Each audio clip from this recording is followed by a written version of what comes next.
That was a crushing defeat. Anytime I see a trick play from the Eagles, I get PTSD. It was very heartbreaking. Tom, you and the crew are headed to Minnesota this week, Minneapolis to be exact, US Bank Stadium. You won some games in Minnesota throughout your career, but you had a tough last trip to US Bank Stadium, huh? Are we really bringing up Super Bowl 52 right now?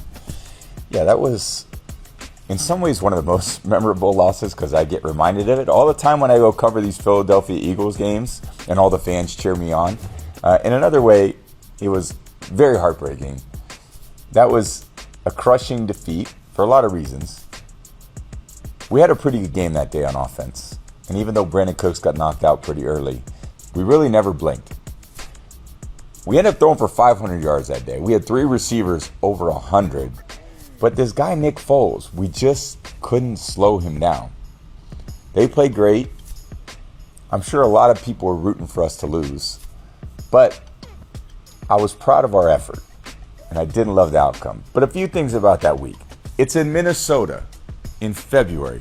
The temperatures all week were below 10 degrees. I don't think I left my hotel except to go to practice. And I would come home from practice and I'd lay on my bed and let the sun come through the window because it was the only heat that I felt all week. So I always said there could be a lot of distractions Super Bowl week because all the families come to town and everyone wants to do things. But what's really distracting is when it's 10 degrees out in your family's town and nobody has any place to go. So all we did is sit around the hotel the whole time waiting for the game to happen. And one of the main characters in that game, the last drive in that game actually, is back on the field, huh? So my guy, Brandon Graham, fellow Wolverine, has a Wolverine on Wolverine crime. Strip sacks me. In the fourth quarter, we're going down. We have a chance to go ahead and win the game, which would have been an unbelievable moment. And dug ourselves out of a hole, and he comes through the line of scrimmage and knocks the ball out of my hand just as I'm getting ready to throw the ball away, and it ends up being a fumble. And now, there's multiple times where I've been standing on the field at Eagles Stadium in the last 2 years, and he's come from behind and pretending like he strip sacked me. It's not funny, Brandon. I was going to say, you're smiling at all those videos and laughing a little bit. Deep down, that's got to get you, huh? Anytime I see a trick play from the Eagles, I get PTSD. And that's not fun when you're a broadcaster calling the game.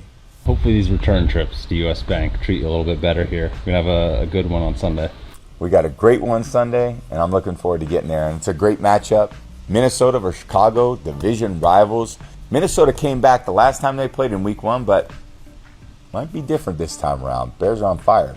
We'll see you there.